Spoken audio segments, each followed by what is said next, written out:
Kirk. So we are about to go see Smile 2. I have to tell you, I honestly don't know what to think about this. We're going because it's rated R. The other one was PG-13, which I'm hoping cut down all the scenes that I wanted to see. But realistically, I wasn't a huge fan of Smile 1. I wasn't a huge fan of the story, everything off of it. So I'm really hoping that this one brings a little bit more hype, a little bit more depth. What are you thinking? Yeah, I love the concept. I think the concept was very, very good in the first one. It had some good scenes, but overall the movie kind of was a letdown. I like the concept. I'm a little bit nervous about the actual gore and the deaths, but we're rated R this time, so we shall see. So what are you thinking on the score? Man, I'm thinking probably about a 6 or a 5. I'm going to go 5.5. I'll settle in at 5.5. I'm thinking this is probably going to come in right at a 5. But who Rated knows? Rated R, who knows? Stay tuned up next. Let's see where we landed. Mike, I got one question for you. What time is it? It's 7 o'clock somewhere. Showtime.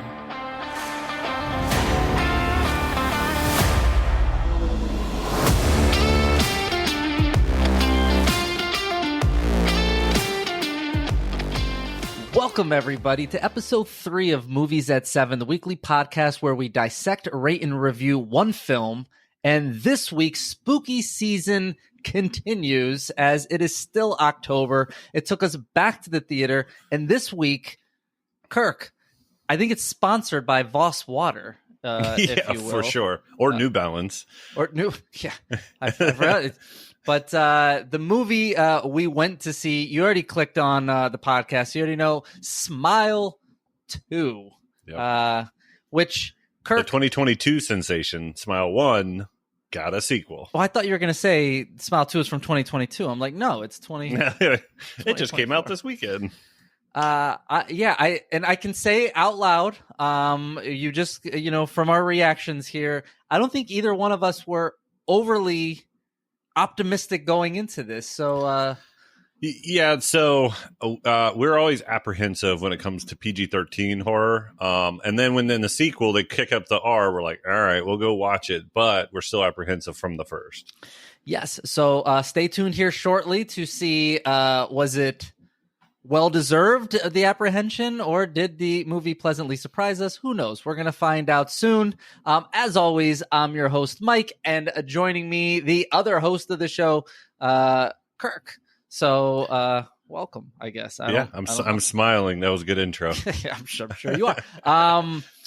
As a reminder, we do not know how to not spoil, so we will absolutely be spoiling the shit out of Smile 2. So if you haven't seen it, this is your fair warning, and go watch it. Come back and rate and review along with us. So there's two pathways you can do. One, bookmark this sucker and come back to it, or deal with it because you clicked on it. I mean, you made the choice. I figure if you're this far in and still listening to us, you might as well go with it. And but do you know what they're excited about? If they don't want to hear, they want to hear the top 7 countdown. That's what they want to hear. I mean, okay, I guess. It's time for our top 7 countdown. But Kirk, what is this week's top 7 countdown? Well, Smile 2, we follow along a very famous pop star who is like Lady Gaga meets Britney Spears put together, whatever, amalgamation. So we figured we'd change a little pace and we'd give our top 7 pop stars of all time. It's a little bit out of the box, and it's going to be interesting to hear the list, but these are my and Mike's top 7 pop stars of all time. I also want to point out that so far, Kirk and I are 2 for 2 on having the exact same number 1 on our previous top 7s. Kirk and I do not ever discuss anything. Yeah, we don't agree on anything, and our top 7s are never discussed ahead of time. So I'm curious, will we make it 3 for 3 this week? Who knows? We shall see. It feels like it's leaning that way, but we shall see. We'll see. Yeah. I'm going to go first this time. I think you went first last time. Like you said last week. Whatever. We're just going to do what we're going to do. All right. So my number 7. This person, if we were doing a list of top 7 best voices, would probably be number 1 or number 2. I'm not a huge fan of the catalog of music, but the bangers are the bangers, and it is, and you probably don't even think this is a pop star either. Whitney Houston. No, I think Whitney Houston is a pop star. So Kirk and I have a difference in what we think is pop music, because my brain thinks of pop stars. I think of today's pop stars. Yes. I don't necessarily Pop music's been around since like the 40s. So. It has, but I feel like it was named something different at some, but it's not. I guess there was pop rock, and I don't consider pop rock pop stars, even though it's in the name. I have no idea why. Now that we're having this, I'm completely wrong. All right, so we're kind of going off kilter here, but what I kind of formulated is just a person up there singing to not music they play, and they're just singing songs over music. Okay. All right. I mean, that's... You know what I mean? Like, they're not playing an instrument up there and singing. They're just singing. I could see... I smell what you're stepping in, if you will. Yep. So, coming in at number 7 for me, just because we're going to be completely different on this, I think of pop stars. I think of Justin Timberlake. He was in, a boy band, which I guess could be pop music, definitely there. But that would be boy bands. He's had a completely separate solo career. So many songs on the radio, Cry Me a River, all these, like, there was a time where he had, for about 3-4 years, the industry on lock. This guy, when he was with Timberlyn,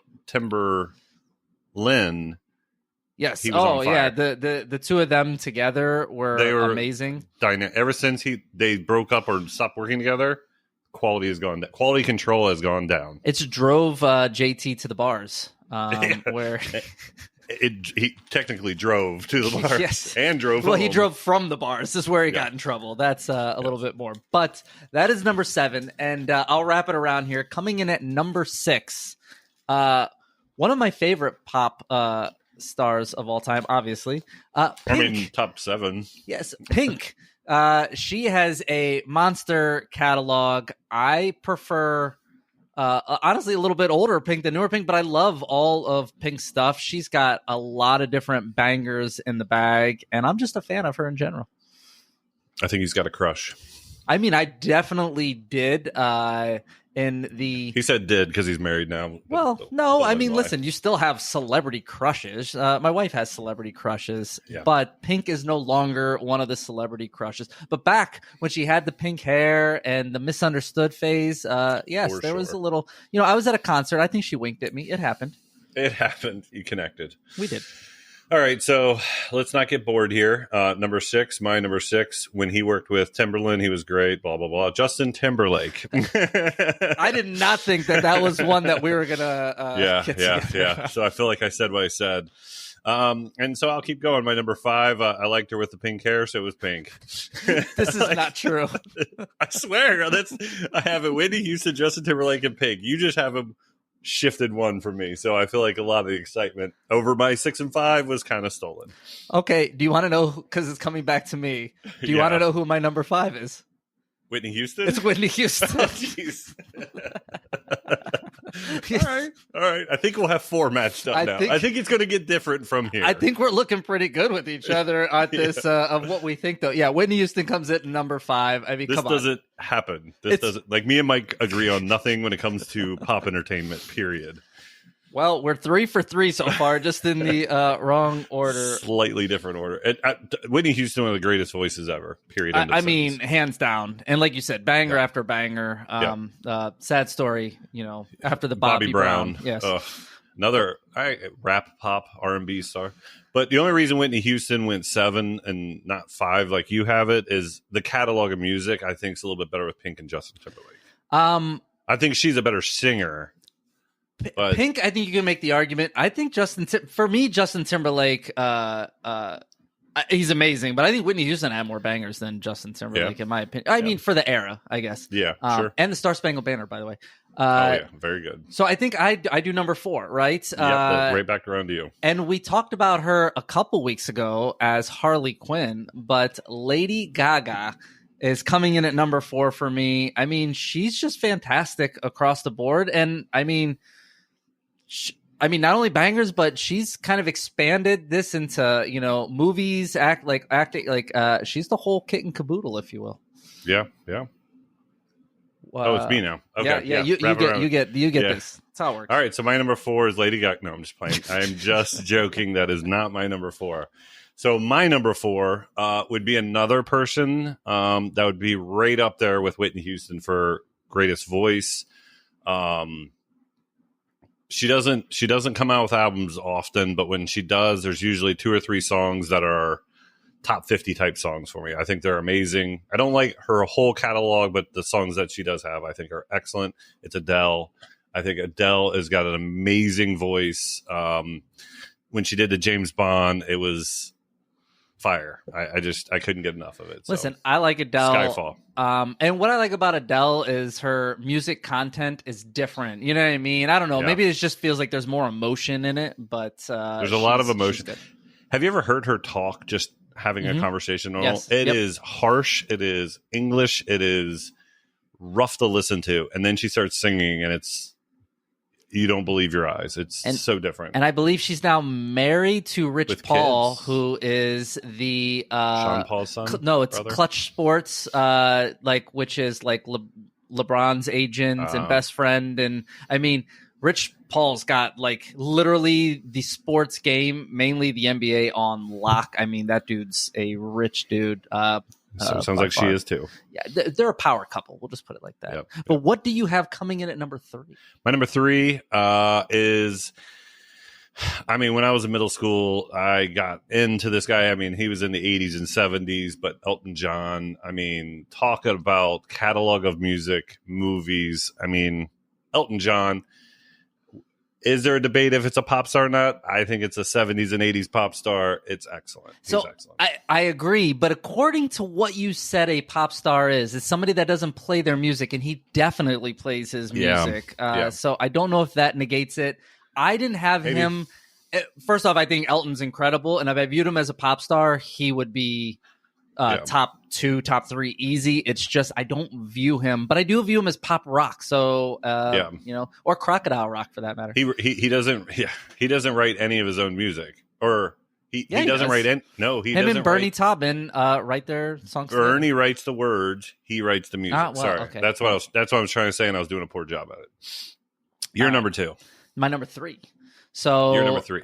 Coming at number 3, we've done this before. I promise you. It is. It's Britney Spears. I mean, she had a whole I remember being in high school, just watching the "Baby One More Time" video over and over. I know what she is now. According to today, she married herself. She definitely lost her mind. I think she's in Smile too. Or at least she's the inspiration for the ladies. She's definitely one of the inspirations as the movie goes on, I think. Yes. But she, let's face facts, iconic. She is pop music, in my opinion.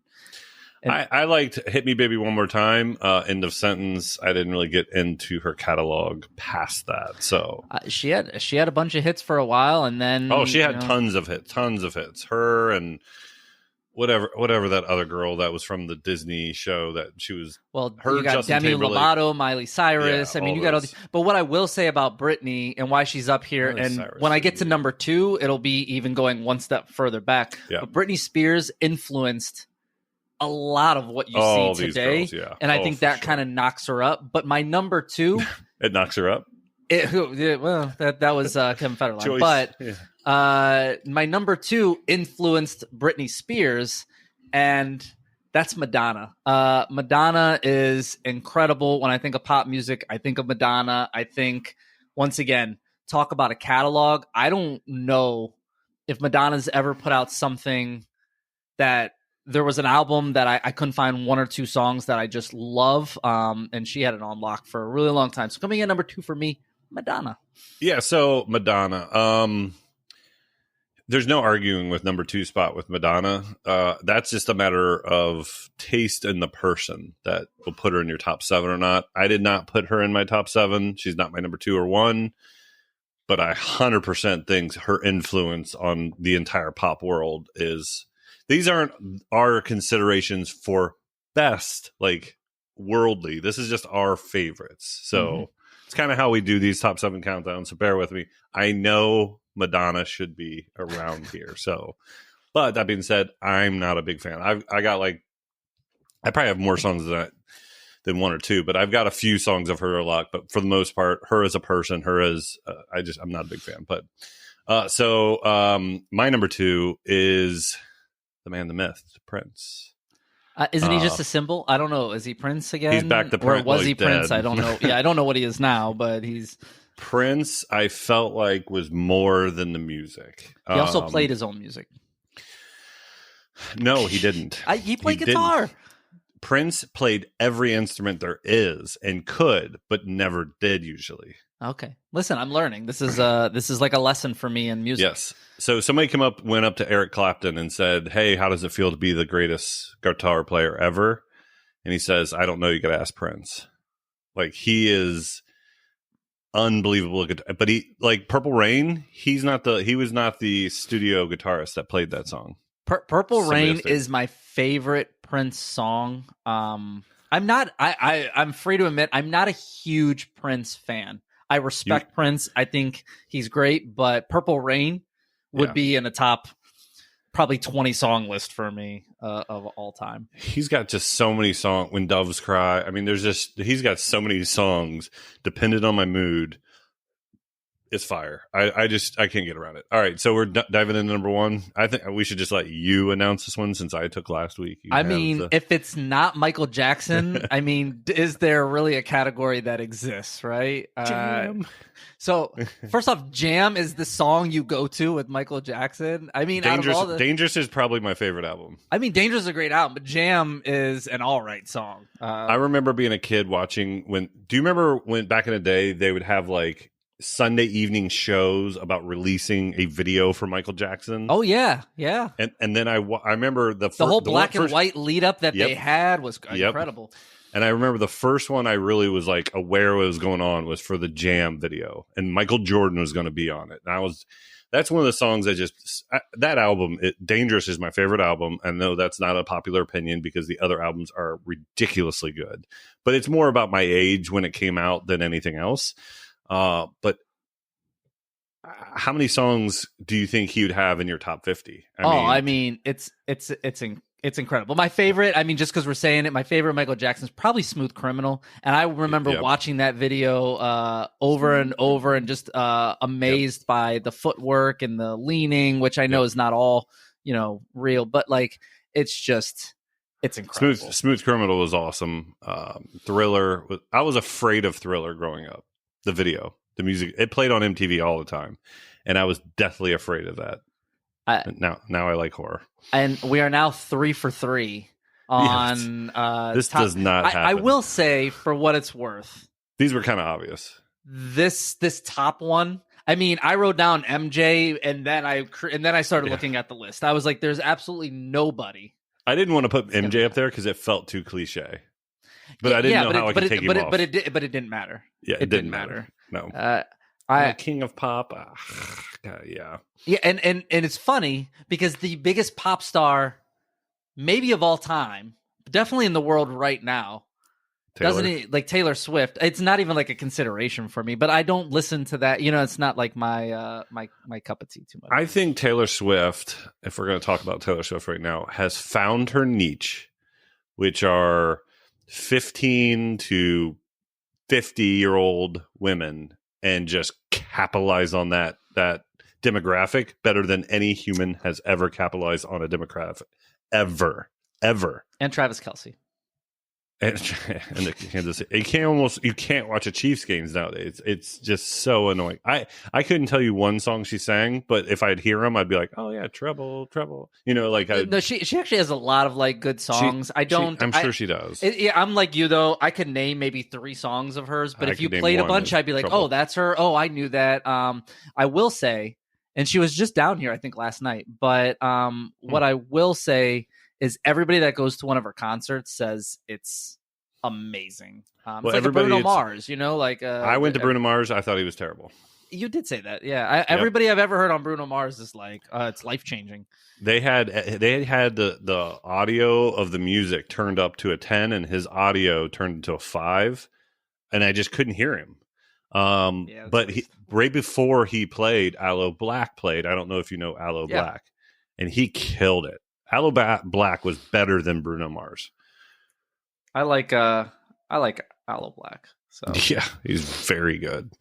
But yeah, I mean, usually if you pay that type of money to go see Taylor Swift, you're going to get what you want, right? So she's going to perform because you're into that music. For me, if I went to a Taylor Swift, whatever her name is, Taylor Swift Whift? song, Taylor Swift, I would just be annoyed the whole time. So it's Well, speaking of paying money, we paid money to go to the theater to see Smile 2. did. We might as well talk about it. And I think it's time that we hit the main feature. Warning. The following footage may cause irrational excitement.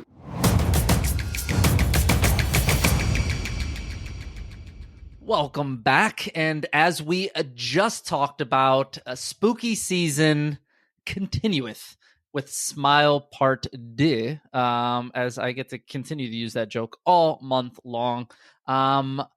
If we kind of dive back to what we said at the beginning of the show, neither one of us were really big fans of Smile 1. It was kind of a letdown, the PG-13 aspect of it. We were kind of hoping that Rated R would pull it out. But time will tell if that worked. But Kirk, before we can get into rating reviewing, I got a question for you. What's in the box? All right, so tearing open this box of Smile 2. Smile 2 is a 2024 American psychological supernatural horror film written and directed by Parker Finn, a sequel to Smile from 2022. The film stars Naomi Scott as a pop star who begins to experience a series of increasingly disturbing events as she goes about setting on her new tour. The movie is 127 minutes long. The budget for this movie was $28 million. And on opening weekend, it made $45 million, which I think is solid. Yep. So had a good opening weekend, and I think we'll find out how we felt about it. Yeah, so it's going to need to make about $80 million to be truly profitable in there. But once again, $46 million, good start. That's worldwide. But as we look into this here, movies at 7, we use kind of your regular scoring system here. 0 to 10, with the higher it goes, the better the score, and not too hard to follow. We like to rate and review on 5 different categories. We add them up at the end, and we get kind of an average score here. But our first category is always story beats. What is that, Kirk? Yeah, story beats is exactly what you're going to think it is. It's going to be your story, the concept, the 3 acts, how they connect, just all the elements that brings it all together, and how you feel about that. And I'm going to go dive right into this. Yeah, let's kick it off. Yeah, I'm going to kick it right. So I was thinking about this a lot. There are really, and this goes for all the movies we watch, there are 2 type of movie watchers. There's the people that are along for the ride, that just enjoy the experience, and then there are people that nitpick crap all to hell, right? And I'm kind of a nitpicker, and Mike is more of a long for the ride, enjoys the experience type movie. There's nothing wrong with either. It's just depending on the type of movie you are. And with this movie, as it goes on, if you're paying attention, it kind of hurts earlier parts of the movie. Like, it creates its own plot holes as it goes on. For example, like the first pass, we kind of talked about that. So at the very beginning, so Smile, the way Smile works, the entity, you have to see someone commit suicide, and then it tracks you for roughly a week, and then it makes you commit suicide. And we should point out, this movie starts 6 days after the ending of part 1. So this is kind of a continuity right into it. We pick up with, I can't remember the guy's name, but the survivor, I think he was the cop or whatever. We pick up with him in here. And the opening scene's fantastic. I think it was a very well done scene, very, very entertaining. That being said, there wasn't a clear pass of the entity during this scene. Yes, we follow a guy later that is now possessed, but he did not witness the officer die. Like, he was not there, so there is a little bit of in a house. Plot he was hole. in a house. Yeah, he's there, but he's not there. and he gets killed by a car out in the street out front. So the idea was this cop was going to break into this drug dealer's house, kill his buddies, and then wait for the entity to make him kill himself in front of him. So he's actually doing a positive by passing it to this drug dealer or something like that. But then he runs outside and gets in the street. But the guy that was sitting on the couch next to him somehow gets. So these little nitpicks kind of stuck with me. I don't think that's a nitpick. I think that's actually a pretty important piece of, because it's the catalyst for the rest of the movie. Yep. But there's no bridge. There's no bridge, yeah. And it's one of those type of things, you either can look past it, which, I mean, this type of movie, you probably need to just kind of look past it and move on and be entertained.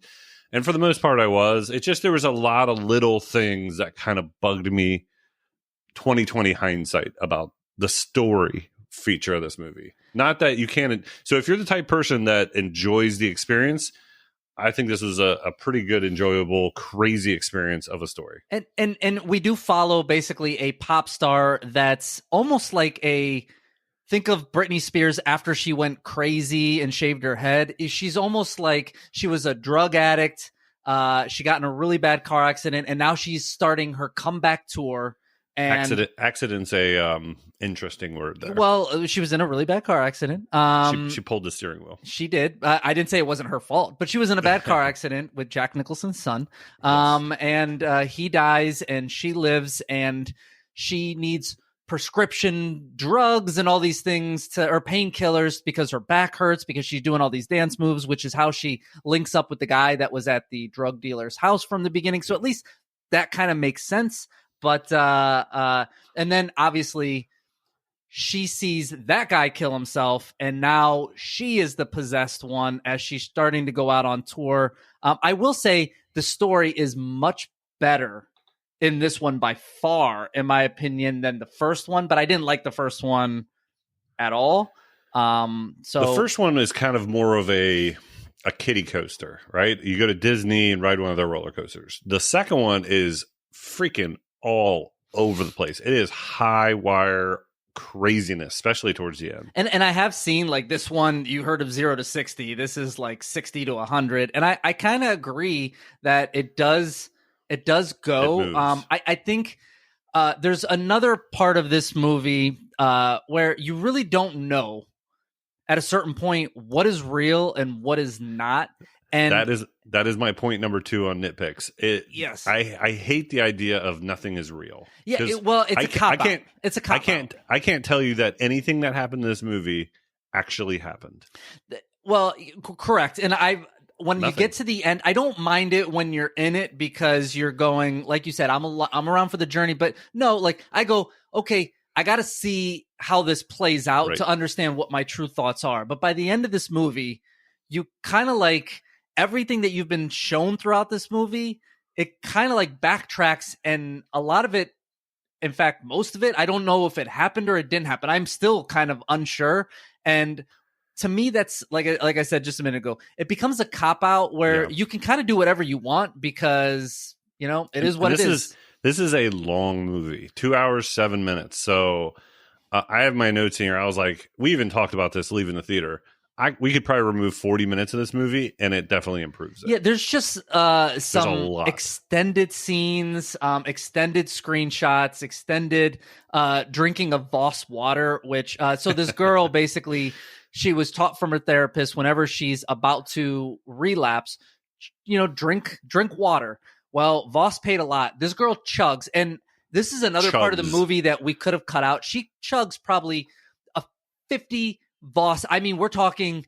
You watch from removing the bottle top to setting an empty bottle down. And you hear her chugging it at least 5 times throughout this movie. And at a certain point, it's like I don't need to see it. I get it. I got it. Thank you. So my other big nitpick of the timeline and what's real and whatnot. So the entity, the monster, the whatever this thing is, it invented this guy who was trying to help her, to show her a pathway to save her life by killing her and then reviving her, and then it would detach. So, but that turned out to be the entity giving her that information. So why would I just feel like the villain, the bad guy, the monster, took a weird pathway to get her where he or she wanted her to go. It's why create someone to give you? Does it feed off hope? I didn't understand that whole character now. I wrote that down too. Of they keep adding characters all the way into the third act of this movie, but does it really advance anything? I don't know. And I will say one other thing. That character could have been her best friend. Yeah, it could have easily, and you could have just then knocked out There's 5 to 10 minutes. Yeah, I was gonna say there's another 15 minutes gone from the movie. Right. The last thing, at least negative, I will say about this is I don't know the whole lore of this monster. We didn't get anything extra from it in this movie. We didn't learn anything. If you watch 90% of it, we did. Maybe it's killed 8 people, killed the brother. Well, yeah, they say it at the end, but I'm saying we don't. And then we find out anything about this monster, right? But like we did find out all this information, and then you get to the end, and that's all fake. That was the entity feeding this to her. But I will say, the story throughout was way more enjoyable. I mean, for a 2-hour movie, 2+ hour movie, I was entertained. This is very reliant on jump scares, and I mean, and I think for the most part, it's good with it. Is it overkill on it? Yes, but I thought it was good with it. I also do like, I won't necessarily. I like how the movie ends. I think it felt like the way that it had to. Right, but they didn't take a cheesy way out to try to navigate. I kind of like that. Listen, if you see this thing, you're dead. I mean, you're dead. There's no getting around it. We can talk. We can do whatever. You're dead. Yeah. And my final note too is, even after all my nitpicks, and I've got tons, and there's more than just those. Those are the big ones. I just kept gnawing at my brain. I still enjoyed this story better than the first one. I don't even think it's close. I think the first one, I think I was like a 3.5 on you, and I think you were. Well, you're talking about altogether. The story of the first one, I'm probably like a 1.5. I was very bored in the first one. Yes, me too. And on this one, there really wasn't much of this movie at all that I was bored on. I just thought the scenes went a little too long. I don't know if I hated the scene. It was just end it a little bit earlier. Yes. It was. If you're not considering that, I consider that a little bit of boredom, but the whole movie of the first one, other than some of the scenes were entertaining, this one was at least entertaining through the boredom. So Kirk, you started off. I'm going to come to you first. Where do you put this on our rating scale? Yeah, so I'm still a nitpick. I still kind of detail out the movie. I gave it a 4. It's I think probably 2.5 points better than the first one. But it still has got its flaws, and I think it came to the obvious conclusion that it needed to come to. So, Kirk, you said at the beginning, there are people that take the long road and the short road, however you said it, but we both ended at a 4, Kirk. You did? I'm there with you. There's no way I saw you at a 4. Well, the more I thought about it and the more I was going through, the more the things that stood out to me were the things that we just talked. In fact, we just spent 5 to 7 minutes talking, and we still there were a lot of positives, but the little things weren't little to me. They add up, and they became big things, and it's just stuff that sticks in my brain. And if I could say this is probably the most entertaining 4 in a story that it's going to be one of the highest 4s. You know what I mean? Like, it maximized its 4, and it was an entertaining 4. It just details were kind of missed. I will say this: if you liked part 1, this is going to blow your mind with the story on part 2. And if you didn't like part 1 like us, you're going to be actually pleasantly surprised with the story on part 2. But that takes us to category number 2, which is called the ARC, which stands for acting, relatability, and character development. It also, you can put it all together, and it equals the character arcs on this. I'll kick us off here. The Naomi Scott, who plays Sky Riley, she's in every scene of this movie, is fucking incredible in this movie. She is incredible. So this is, if you've seen the movie Pearl, what's her face? What's her name? What's that girl's name? Mia Goth. Mia Goth. She carries Pearl. Pearl's not a good movie. Mia Goth is excellent. Same thing for almost can be said. I mean, it all rests on her shoulders. She is pretty stinking good. You feel the craziness. Yeah, like, so she starts as kind of like just battling her way back, some normal like just pains and just fighting the the demons of the past, but you are rooting for her, and you watch her go just crazier and crazier as lack of sleep and seeing things and all of that as it is, to she turns into Britney Spears of today, just knife wielding, going around, but also her screams and like you feel it. I mean, I felt it. Her tears and crying, like I believed it. I'm telling you, she sells the shit out of this movie and is incredible in it. Yeah. That being said, acting, relatability, and character development is one section. She nails the acting part of it. Everything they wrote on that paper for her, she did it. Excellent job. You don't think that they did a really good job? Like, you understand everything about who she was and who she is now with character development and also relatability.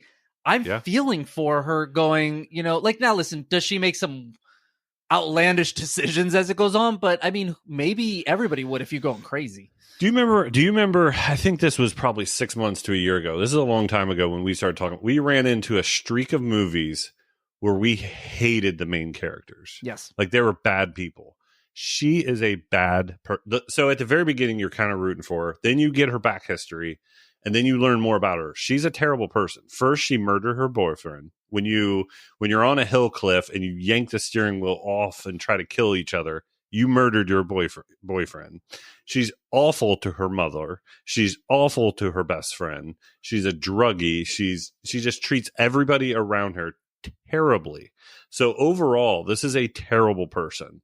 It's written that way. The actress does an amazing job pushing that narrative, but it's hard to relate. I had a hard time connecting to anybody in the story because it was so crazy. I disagree with some of that. Like, her mom is actually the terror. She is trying that was the monster. She was trying to get on with her life, but you don't know. We don't know. That's a problem. Well, we know she didn't stab her in the face and the neck. So no, we know at that point in time, but that was when she was the worst. But from the whole thing, the mom, from what we saw, you can't say that the mom or her is the mom. Like, the mom was the one that was like, you got it. Like, she was almost like the typical show mom that you get where like, you're supporting the family, get your ass out there, do this. And she's going, I'm in pain. I'm seeing things. And the mom's like, yeah, we all see shit. Get the fuck back out there and do whatever. I don't blame her for that. The mom was the terrible person. The problem that I think we run into with some of these side characters outside of the mom, I think you have the best friend who's Gemma, which honestly she was just lazy, I think, is the easiest way. It felt like her acting was lazy. And it was bad. Then you have kind of like the Lewis guy who was played by Lucas Gage. He does pretty well, but everybody's kind of just afterthoughts outside of Naomi Scott. Yeah. Nobody else matters but our main character. Plain in a sentence. The main character, Naomi Scott, who was in Aladdin. That's where she... we had to look it up because we're like, Jasmine. I mean, she was so good after this. She was very good. Where else is she from? But yeah, everybody else, it doesn't matter. They could have just been. Everybody else in this movie could have been holding a piece of paper up in front of them and reading from it. It did not matter. It was all on Naomi, 100%. That being said, she was just. Even with her mom, I just felt like. From what they told us at the end of the movie, it made me think all our experiences, all the way up till she saw her buddy kill himself, everything was fake. Everything past that, I don't believe. Yeah, but then but it still doesn't allow you to then say, well, the mom was good. You can't say that. You can't say she's a terrible person and a monster based off of that.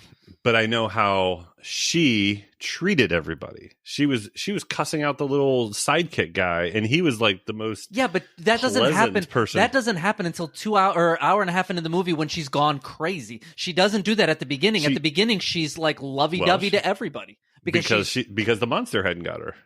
Right. So But isn't that who before that- she truly is? No, because she killed her boyfriend. She was a drug Yeah, addict. we know when she was on drugs, she was a terrible person. Okay, She's we're now talking not on 15 drugs. minutes of She's the 2 nice hour to and 7. everybody. You're saying the monster hasn't got to her yet. So then Yeah. you are admitting that she has turned her life around, believing in second chances. And once the monster gets a hold of her, Did she? she turns into a terrible person again. But she killed her boyfriend. We know that. I assume she killed- did. I don't know she- if that was a thought either. I have no clue in anything. She killed her boyfriend. For what it's worth, the boyfriend was kind of a dick as well, Well, and he was sure, a but he druggy did- dick. Nobody Yeah. should ever grab a steering wheel, Right. though. I think that's Yeah, that means, and she went off on her backup dancers. Like once again, she went off on the backup dancers after she went crazy. You're using the excuse on one thing and then Okay. avoiding it on the other. Okay. That being said, all right, I'm gonna lay out the scenario for you. Please. She is dancing. She trips and falls. She sees something. It was a jump scare at the time, and she gets up and starts scream. They didn't say anything, so this was her reaction to herself falling, and she went off on them, blaming them. And then the choreographer comes up, and she went off on him. Went back and started Went off on that cussing guy. Yeah. Went off on everybody. Now the monster. I mean, he had the easy job right there. He was like, "Oh shit, this chick's doing it on her own. This is pretty easy." But she had already broke. You're talking about 35 minutes left in the movie. She's already broken. Like It was probably an hour left in this movie. because maybe, it's a yeah, long with how movie. long the scenes were. You're probably right on that. My apologies, but she was already broken at that point in time. Like you can't compare. Yeah. It's you got to look at the beginning of who she was. Yeah, I get it, but I have to put relatability to me is I have to be able to put myself in someone's somebody has to be a stand-in for me that I'm in the movie. And I couldn't, like, nobody else mattered but her. And she was like, you make that person a redeemable character so you can root for them. And I just wasn't rooting for her. She did an excellent job. I was definitely rooting for her, but as she's going crazier and crazier, you just go, this isn't going to end well. And now you're just going, all right, everybody needs to die. Well, at one point, you knew her life was done anyways. If things were real, her life was done. Yeah, but you don't, when a movie like this and like these, you never know anything. like how they're going to cliche it and be like, Yes. oh, like blah, blah, blah. But all right, so rating and reviewing this one for me, I know I'm going to be higher than you, obviously, here, but I'm a 7. She, once again, is everything I need her to be and 10 times more. I definitely subtract when you get kind of like the outskirts. I think the mom actually does really well in this movie for who she is. A lot of characters are especially fodder. when she starts smiling at her. Oh That was yeah, pretty like cool. I mean, she but I think she does a really good job. But this is about Sky Riley, For sure. and it's incredible. So I give it a 7. Where are you? So we're not as far apart as you think. I'm at a 6. So this is all this score for me was under acting and character development. To her point, we rode this roller coaster with Sky Riley. The actress was excellent. I mean, Mike is not wrong there. Character development, we were all over the place, but by the end, you kind of got a picture of. I just thought she was a terrible person. Mike was unsure. That hurt relatability for me. That took me to a 6. All right, so category 3, visual appeal. What is that? Yeah, visual appeal is going to be everything you see, obviously. So it's your effects, your visuals, your cinematography, the gore, and if that's CGI or that's practical. So it's just everything you see on the screen. I got to tell you, because we'll just both agree on this real quick. Yeah, let's just get past this. The kills Good. were like really good and caught us both off guard. Because sometimes you're like Surprisingly rated so. R, maybe they're dropping a couple extra F-bombs or something. Or a boob. Well, I mean, I wasn't expecting a boob, But you know what I mean? Like just some it's like, all right, that was stupid. You got us to an R. I was like, these kills are not only good, but the visual. So just to paint a picture of the opening scene, as we talked that's about, perfect. Our cop friend from the original, when he runs out and gets hit by the car, you then start seeing the blood smear across the road, and then all of a sudden you see like a decapitated foot.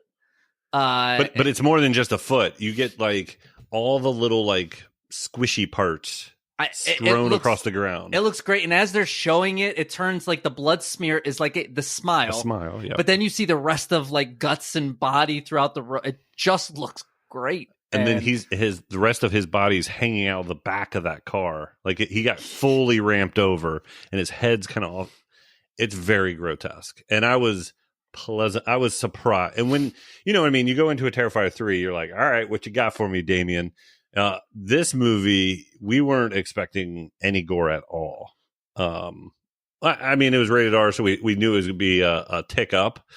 But this is some good stuff. There were some really good kills in this. The Lucas Gage kid, his name's Lewis in the movie, when he's smashing his face with a weight. You see his face and they show apart. it a close-up of the face after every smash. And I mean, it's immediately bad. Like it would be if you smashed it. And then pieces of the jaw or skin are like falling off. Like, I mean, there's not a kill or a gore scene in this movie that was bad.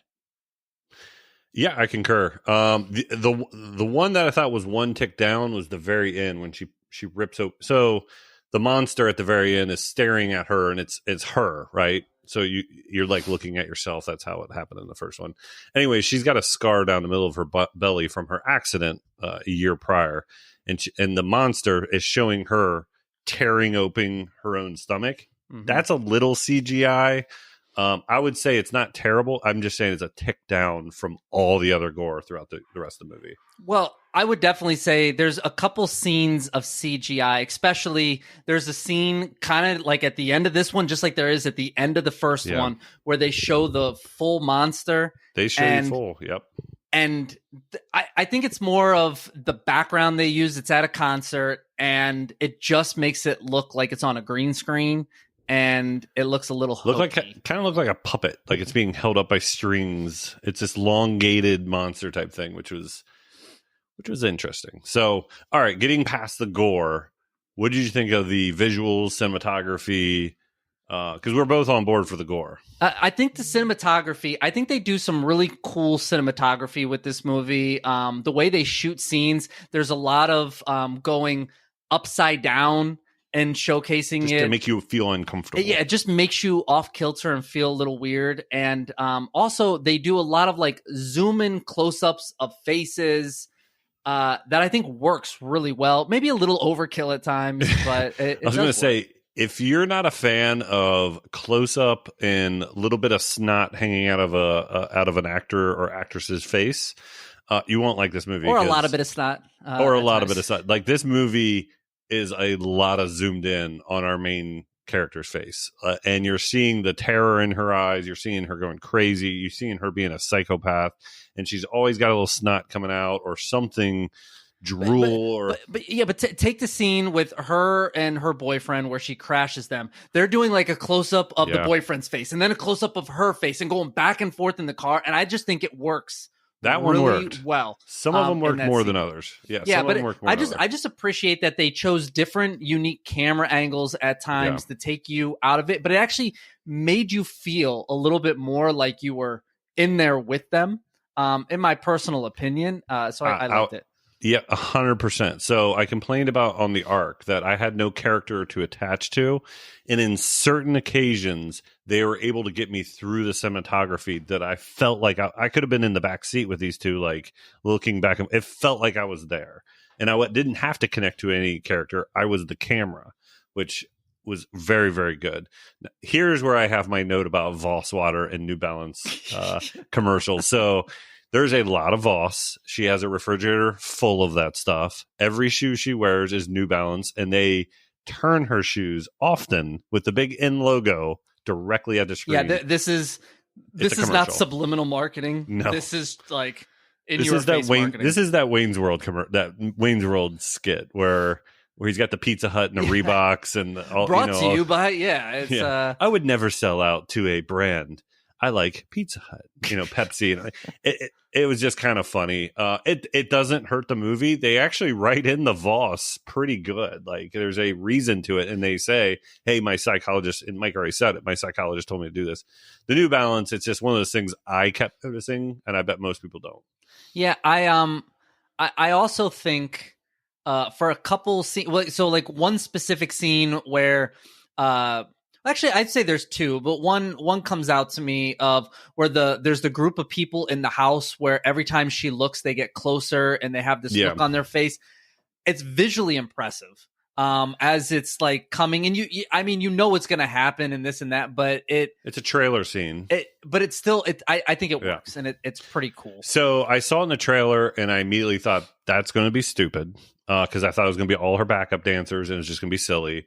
When it first opened up, she clicks on her closet. They're all standing there. I'm like, okay, this is going to be stupid. And then as the scene played on, it got violent, and it worked. Yeah. So I went in with a pretty bad attitude because I saw that's a trailer scene.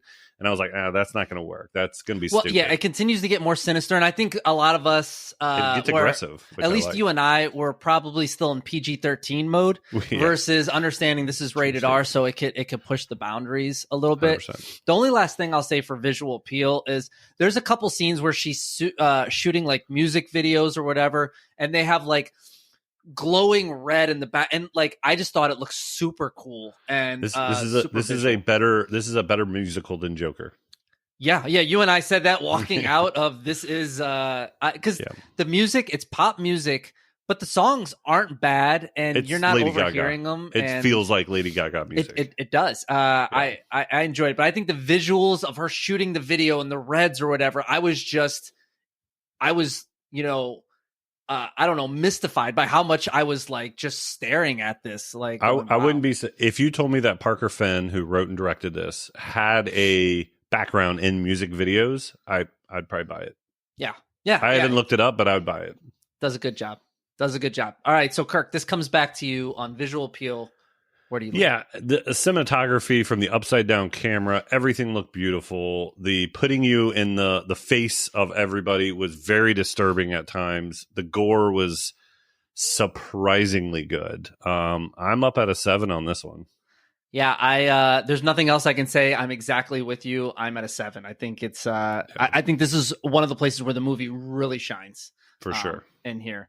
So that takes us to our fourth category, which is a movie driver. And to put that basically and bluntly is, what are you coming to the movie for? If it's a comedy, if it's a horror movie, does it deliver on what brought you to the theater? So this one, Kirk kind of named it earlier.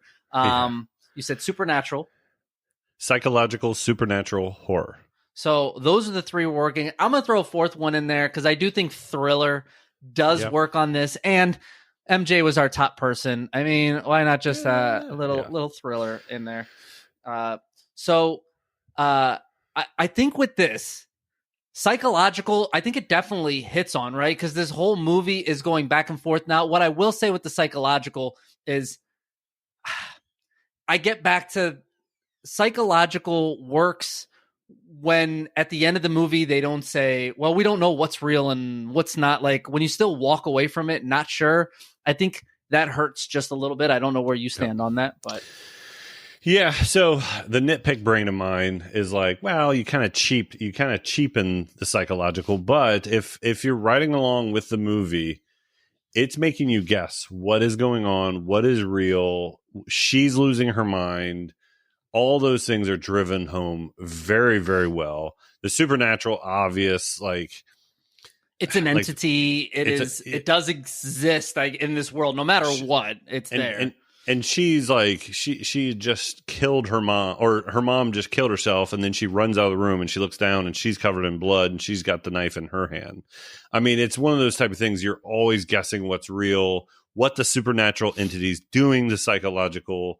And the super entity is affecting her psyche, right? And it's a horror movie. Here's how I call this movie. Here's how I labeled this. See if you agree. This is a very non-horror fan horror movie. Like someone who's not into horror movies usually goes and see this. They're going to be like, man, that's a really good horror movie. Yeah, I think, yes. And I think they'll be very scared because once again, a lot of jump scares. All the jump scares, though, have that like slow buildup that anybody that's been to a horror movie before is like, all right, it's coming. Yeah, me and Mike are going, and there any minute. I mean, there were one or two that I think were very solid, though. It's just there's probably 8 of them, and you go, okay, I get it. There's a lot. But the horror, one or two got me. The gore of this movie. I mean, so good. Let's face facts. We're coming off of watching Terrifier 3, right? So I was like, anything that we're going to see, I remember saying this to you, anything we're about to see is going to be a letdown. And I wasn't. I wasn't let down. I was like, wow, okay. Well, so, and I think that's level set with your expectations. Going into Terrifier 3, we're like, my expectations was a 10 out of 10 when it came to gore, and he delivered 8s and 9s. And I was like, it's good gore. This, I was expecting a 1, and I'm getting very good gore scenes. Yep. I think we're jumping ahead of category here, but if we go to just movie driver, like I said, thriller, I think for the most part, the only knock I would have is just with some of the scenes being a little long. Like, I think if it would have been a little faster paced at times, which I understand, they're trying to do the full build up, but I think you still could have done that and just cut a couple things out of this and had it more faster paced, that it hits you harder. So I don't know. When I look at this, go right into scoring here for movie driver. Honestly, I'm an 8. I still think like this hits the mark in every category. So that's kind of where I fall. Where are you? Yeah, I thought the way you were talking, I thought I was going to be higher than you. I'm at a 7. I mean, they promised, they delivered. Like, it messes with your mind. You don't know what's real, what's not real. I think it's kind of a cheap trick to say everything wasn't real, but I deducted that from story. So I didn't feel like I could deduct it here. It's definitely supernatural. And the horror is good. The gore is very good. So that takes us to our last thing, which you kind of already started talking about, but that is a lasting impression. What do you got? Yeah, so lasting impression is going to be 2 things, right? Mostly. It's going to be what we felt when we first walked out of the theater. That first kind of instinctual, do we enjoy the movie? And then 2, it's going to be your rewatchability. Like, how often can you go back and dive back into this world, into this movie? For me, the expectations were extreme low. So when I walked out of this, I was very happy. I mean, there were people that were walking out behind us that were like, that's the greatest horror movie I've ever seen. like verbatim. And it's not that, but people, it is a good movie. It is a good ride. And it was kind of surprising because we weren't overly excited about watching this movie. We just knew we had to because Smile 1 was such a hit. And we went in with low expectations, and this exceeded all expectations. Yeah, you and I sat in the parking lot for a second and just, trying to digest some of it. We had a good time. But both of us were like, wow. I did not expect this. I had read some things a little bit leading up to it with people saying that didn't matter, that they were surprised, but you don't know what's paid for, who was a friend and wrote it. And once again, I read like 2 of those on Twitter, but people said the same thing about Smile 1 though. So, well, yeah, a lot of people like Smile 1. And I think going in, I still, once again, I remember my big thing to you walking into this was, do you know how long this movie is? Like, we have to sit through 2 hours and like 10 minutes of this.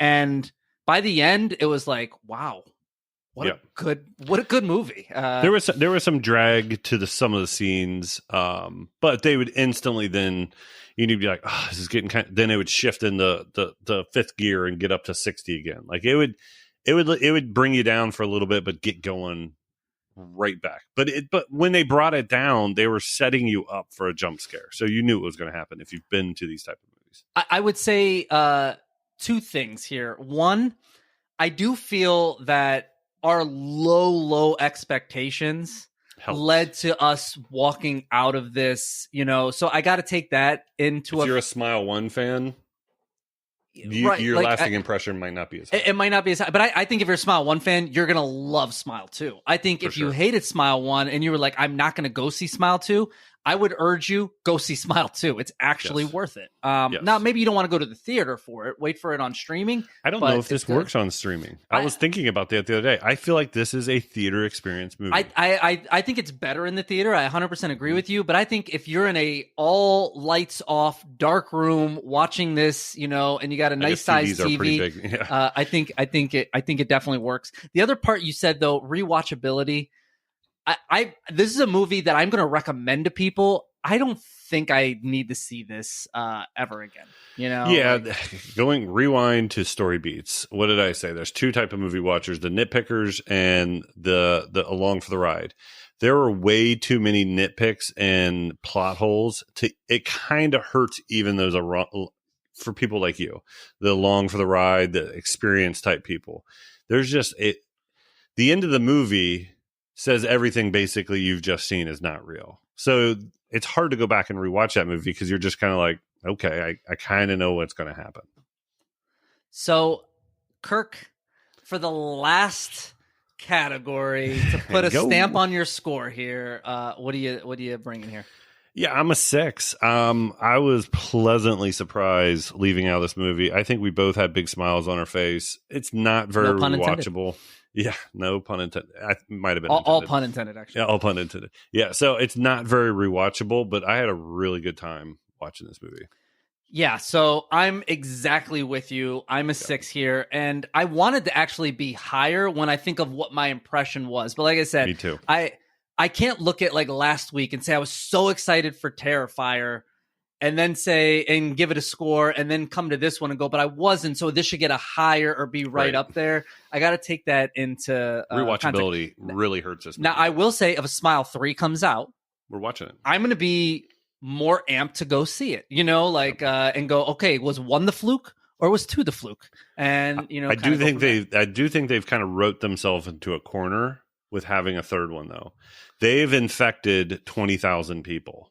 Like, how do you continue that story? Do you have to do a prequel? I don't know, but I also think in this world you can make it where it doesn't, like that didn't happen, and you can do whatever you want with it. I guess, and just maybe go to Europe or something like that. I think if this movie, when it's all said and done, pulls in, let's say 120 million, I don't see any way where it's not going to get a third. Yeah. I think word of mouth of this is going to be pretty good. I think the non-normal horror type movie watchers are going to really like this movie. I think this month is going to do very well for Smile 2. So when I add up the scores here, I mean, we're pretty close on this. Yeah. You were a 30 out of 50, which puts you right at a 6.0. I was a 32 out of 50, which puts me right at a 6.4. I think either one of us going into this movie, if we would have saw these scores, would be like, get the fuck out of here. You've lost your mind. Yeah. So no, this far exceeded my expectations of a movie like this. And I mean, the vast majority of the points that we took off were on the story, and the story had to be this way if they wanted to set the movie up this way. It just was supposed to be kind of crazy, and you're supposed to just enjoy the ride. I still think, once again, you take 20 to 30 minutes out of this movie and have the drug dealer friend go outside and watch the accident and try to stop this guy from dying, but he like dies in front of him, like I think the score probably goes up a point or two alone in story, just right there, by having those two things happen. Easy. I think for me, if you fix those two things, you're at about a 6.5. Yeah, that's what I think. I think I'm at a 6 there. And you know what I mean? And it's so easy. All you have is you do the exact same scene, and then as it's zooming out and showing the smile, you have the guy run out from the building and start performing CPR on him. I mean, he was in pieces. I don't know if you can do CPR. Maybe don't do that much damage to it. Though I hope they don't take that away, because that was an excellent scene. But like something where he witnesses it or something. He just needs to run out with him, like, because they were both running from it's true. The other drug dealers coming in the house. They could have just had him follow him out and just head down the street. That like works that's too. All you need. It's not that hard. Because he gets hit by a car, or maybe even have him standing in the window, and then after you see the smile, do a zoom in on his face. Parker Finn, call me for part 3.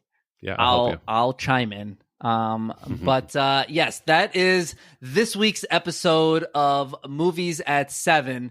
But looking ahead, Kirk, what is on tap for our last week of October? Yeah, I feel like it's scary season or spooky season. We don't have another horror movie that we're going to go see, but we're going to dive into a little bit of Hellboy, right? The new one.